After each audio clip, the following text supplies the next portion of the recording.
A lot of people who are new to 3D printing still assume that anything free has to be slow, limited, or unreliable, and that thinking usually comes from bad experiences with other software.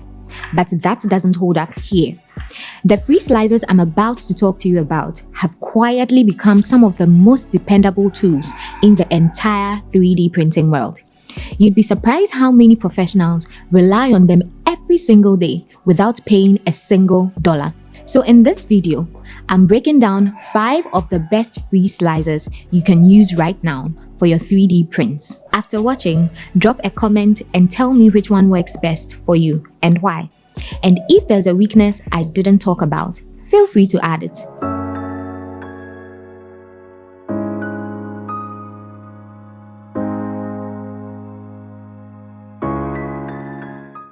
Cura, also known as Ultimaker Cura, is one of those software tools that confuses a lot of beginners, mainly because people assume that anything free must automatically be weak or unreliable. That idea falls apart the moment you open Cura.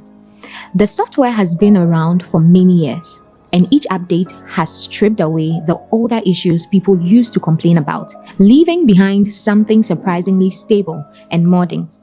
Cura was built by a company called Ultimaker, which is well known in the 3D printing world. But what makes the software impressive is not the brand behind it, it's the way the tool works. The software is simple on the surface. You import your 3D model, usually in a file format like STL or OBJ, and the program prepares it for printing. This process is called slicing, which simply means the model is cut into hundreds or thousands of thin layers, so a 3D printer can build it one layer at a time. Cura handles this slicing extremely fast, even on computers that are not powerful. The learning curve is gentle because the interface is clean and organized in a way that makes sense to beginners. Every button and setting is named in plain English, so you don't feel like you need an engineering degree to understand what's happening. You can literally drag a model in, press slice, and the software will calculate everything for you, be it temperatures, speeds, infill, supports, based on the printer profile you selected. Printer profiles are preset configurations created either by Cura or by the printer manufacturers themselves, which means that when you choose something like Ender 3 or any cubic Cobra, the software already understands how that machine works. This saves a beginner from manually adjusting technical details that would normally take hours to figure out. The software becomes a different beast the moment you switch from the basic view to the custom settings. This is where the software reveals its real depth. Cura offers hundreds of adjustable parameters: wall thickness, infill patterns, support structures, temperature curves, cooling behavior, layer height, and more. To beginners who don't know what infill means, it simply refers to the internal structure of your printed object, the pattern that fills the inside to give strength without wasting material. Cura gives you many choices for this: grids, triangles, honeycomb patterns, and even advanced options that change shape depending on the model. Support structures, another feature Cura handles well, are temporary materials the printer adds to hold up overhanging parts. Cura even includes tree supports, which look like branches and grow around the model, saving material and making the supports easier to remove. Now, this is where Cura truly stands out: its ability to support almost every major FDM 3D printer on the market. FDM, or Fused Deposition Modeling, is the common type of 3D printing that melts plastic filament and lays it down layer by layer. Cura communicates with these printers effortlessly because the community and manufacturers constantly contribute profiles and updates. This wide compatibility is a huge advantage, especially for beginners who might switch printers or upgrade later. This slicer follows you across machines without forcing you to learn a new software workflow. However, Cura is not perfect. The software does not support resin printing, which is a completely different method called SLA or MSLA, where prints are made using liquid resin and UV light. For the world, people use programs like Lychee or Chitubox. Cura also becomes visually overwhelming once a beginner opens the advanced settings, because there are simply too many controls on the screen. This is not a flaw as much as a natural side effect of being a powerful tool. Another limitation appears when working with extremely large or high detail models. The preview mode, which shows the exact path the printer will take, can lag or slow down depending on your computer. But this is not unique to Cura. Almost every slicer struggles with these dense models. In real-world use, Cura delivers consistent and predictable results. If you are printing everyday items like figures, gadgets, household tools, cosplay pieces, or client prototypes, Cura handles everything without drama. The truth is, Cura is not great because it is free. It is great because it has been refined through the years of real-world use, feedback, bugs, improvements, and contributions from both professionals and hobbyists. If Ultimaker decided to charge for it, many people will still pay because of how reliable it is. But since it's free, it has become the default slicer for beginners all over the world. So if you're just getting into 3D printing and you don't want to fight with complicated software on your first day, Cura gives you a clean path forward. If you've liked this video so far, kindly help me reach 10,000 subscribers by close of this year by subscribing, liking, and sharing. Okay, let's move on to the next slicer.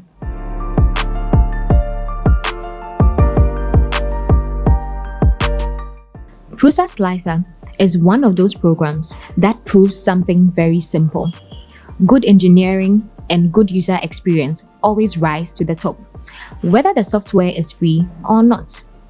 Prusa Slicer began as a fork, meaning it started from an existing slicer called Slicer. But over the years, the team at Prusa rewrote, upgraded, and rebuilt so much of it that it has become its own powerful ecosystem. What makes Prusa Slicer stand out immediately is its precision. The first thing beginners should understand is that Prusa Slicer was built for both FDM printers and resin printers, something Cura still struggles with.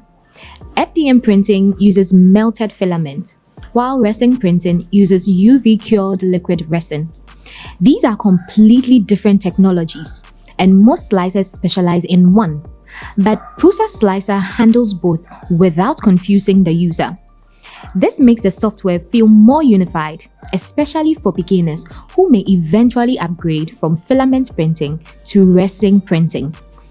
Instead of learning a brand new interface, Prusa Slicer simply switches modes. It's a small detail, but it saves a lot of frustration. Prusa Slicer's learning curve is slightly steeper than Cura's, not because it's harder, but because it exposes more technical settings earlier. For example, beginners will see controls for things like extrusion width, elephant's foot compensation, and variable layer height. Elephant's foot refers to the slight widening at the bottom of a print caused by the first layer being squished too much. Variable layer height means you can make certain parts of the model print at thinner layers for more detail while keeping other areas thick to save time. These terms might sound intimidating at first, but Prusa Slicer explains them clearly using tooltips, and once you understand them, your printing accuracy improves dramatically. It trains beginners to think like advanced users without overwhelming them. Where Prusa Slicer shines is in the quality of its default profiles. A profile is simply a preset configuration made from specific printers and materials. The Prusa team tests these settings thoroughly before releasing them, which means when you choose PLA Generic or PETG Prusa, you are starting with parameters that have been verified by professionals. The software doesn't guess, it calculates. This is one reason prints sliced into Prusa Slicer often come out extremely clean on the first try. Even non-Prusa printers benefit because the logic behind the profile is solid and adaptable. You can often switch a single number or material and the print still behaves predictably. Another quiet strength of Prusa Slicer is the detail in its preview mode. The color-coded extrusion paths show you exactly how the nozzle will move. You can see perimeters, infill, supports, travel moves, and retraction points. For beginners, this is like learning to read the mind of the printer. You can understand why a print might fail before it even begins. This level of clarity builds confidence and reduces waste filament. Now, Prusa Slicer is not without weaknesses. The interface can feel dense for complete beginners because it shows more technical controls up front. Cura hides this complexity behind tabs, while Prusa Slicer puts it in front of you. Some may find the menu slightly technical or less visually polished than Cura. Prusa Slicer also slices slightly slower on older computers, especially with models that have complex support structures or multi-material settings. And while Prusa Slicer supports many printers, its strongest, most accurate profiles naturally come from Prusa's own machines. That doesn't mean it works poorly on others, but you may need a few minor adjustments to get perfect results on non-Prusa hardware. When you combine its Resin capabilities, its detailed preview engine, its strong default profiles, and its advanced layer control, you end up with a slicer that is not just free, but genuinely professional. Okay, if you've watched this video up till this point, kindly do me a favor by subscribing. Thank you.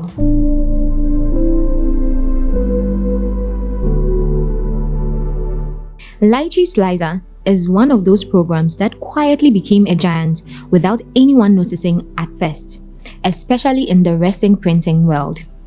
Unlike Cura or Prusa Slicer, which focuses heavily on filament printing, Lychee was built from the ground up, with liquid resin printers in mind. Resin printing for beginners is a completely different world. Instead of melting plastic and building a model layer by layer from the bottom up, resin printers cure liquid resin using UV light, creating extremely detailed objects that look almost factory-made. Because the technology is different, the software must also behave differently. And this is where Lychee steps in. Not by being flashy or loud, but by being unexpectedly practical in the areas beginners struggle with the most.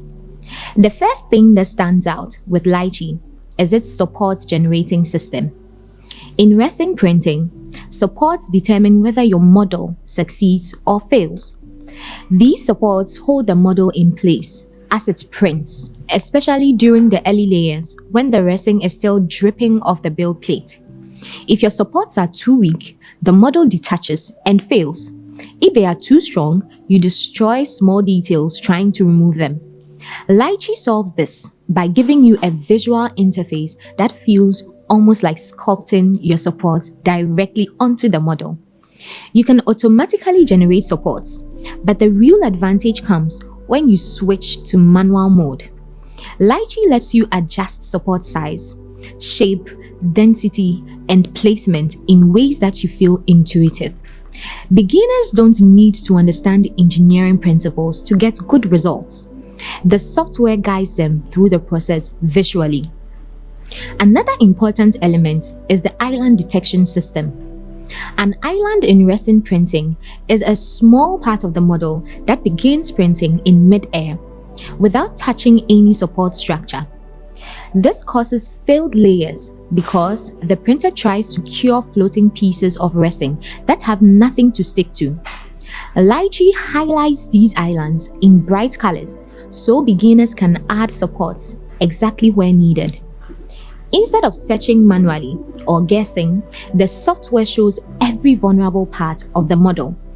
This alone prevents a huge percentage of failed prints, and it is one of the features beginners appreciate the most. Cura and Prusa Slicer don't have this type of real-time resin analysis. Lychee also supports a wide range of printers, including machines from Anycubic, Lego, Frozen, Creality, and many others. This broad compatibility matters because resin printers behave differently depending on their screen type, exposure time, and lifting mechanisms. Lychee's presets give beginners safe starting points without forcing them to study exposure charts or calibrate everything manually on day one. Even if you eventually customize exposure settings, which control how long UV light hits each layer, Lychee makes that learning curve smoother by giving hints and tool tips along the way. Now, just like every software I break down, Lychee has its own weaknesses. The free version is fully usable, but there are limitations that beginners will eventually notice. Some advanced tools, like custom supports with finer control or certain export formats, are locked behind a paid tier. This can make the interface feel slightly segmented, especially when beginners click on a grayed out feature and are told it requires an upgrade. Another limitation is that Lychee can be demanding on older computers. Resin models often have extremely high detail, and the 3D preview can feel heavy if your machine is slow. Compared to Cura, which is very lightweight, Lychee can push weaker hardware to its limits. Despite these issues, Lychee remains one of the most accessible resin slicers available. It succeeds because it solves the problems resin beginners face daily. Bad supports, unnoticed islands, wrong orientations, and confusing exposure settings. Its interface is modern and consistent, and it teaches beginners the logic of resin printing through visuals, not long explanations. When a print fails in Lychee, you usually know why before it even finishes slicing. When it succeeds, you understand the structure that made it possible. Creality Print is one of those slicers people usually encounter only because they bought a Creality printer, not because they went searching for it. But once beginners start using it, they often realize that it delivers a surprisingly simple and predictable experience. The software was created by Creality, the company behind machines like the Ender 3 and CR10, which are some of the most widely used printers in the world. Because of that, Creality Print is designed with one goal: remove as much confusion as possible for people who are completely new to 3D. Instead of trying to impress with advanced features or complex menus, the software focuses on giving beginners a clean, straightforward path that works without much adjustment. The moment you open Creality Print, you notice how stripped down the interface feels compared to Cura or Prusa Slicer. There are fewer buttons, fewer menus, and fewer places to get lost. For some users, this may feel limiting, but for beginners, it's a strength. You load your model, select your printer, choose a basic quality preset, and slice. There's no pressure to understand what retraction, jerk control, or flow rate compensation mean on day one. Retraction is simply the process of pulling filament back slightly to prevent stringing, those thin webs of plastic that appear between parts of the model. Flow rate controls how much filament the printer extrudes. These settings matter later, but Creality Print shields beginners from them until they need to care. This approach lowers the barrier to entry significantly. One of the most helpful features in Creality Print is the way it manages printer profiles. Because the software is made by Creality, it comes with official, ready-made profiles for all Creality printers. These profiles already contain the correct temperatures, speeds, retraction distances, and movement settings to each machine. This means you don't have to spend hours searching online for settings or manually tweaking numbers to get decent prints. Creality Print uses the machine exactly the way it was designed to be used. For a beginner, this is one of the safest ways to start learning. You're not experimenting blind, you're following manufacturer-verified settings. Orientation tools in Creality Print are basic but functional. You can rotate the model, lay it flat, or let the software auto-orient it. Auto-orient simply means the slicer tries to place the model in a position that reduces overhangs and improves stability.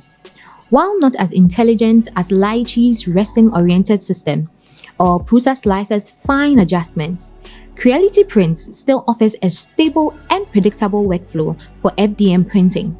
When you're just starting out, predictability is more valuable than complexity. Creality Print does have weaknesses, important ones. The biggest limitation is that it lacks the depth and flexibility of Cura or Prusa Slicer. Once you go beyond the beginner level, you may feel that the software is holding you back. It doesn't offer the same advanced turning options, custom support painting, or variable layer control that the more sophisticated slicers provide. Another issue is that Creality Print is heavily tied to Creality's ecosystem. While it can technically slice models into non-Creality printers, the experience is not as polished, and many settings need manual adjustments. Beginners using other brands will find Cura or Prusa Slicer far more reliable. Creality Print also receives fewer updates compared to larger open source slicers, which means improvements come slower and advanced features may never arrive. Despite these limitations, Creality Print excels at one thing: giving absolute beginners a safe and friendly environment to learn the basics of slicing without being overwhelmed. In the end, Creality Print is not the most powerful slicer, nor is it the most feature-rich, but it doesn't need to be. It fills an important role for new users who want to start printing quickly and without frustration. It simplifies the learning curve, reduces setup time, and provides stable results with minimal risk. And as I always say on this channel, the slicer doesn't make you skilled. Your understanding of the machine does. Creality Print simply gives you room to take your first steps without falling into every technical trap. For beginners, that kind of stability is worth a lot.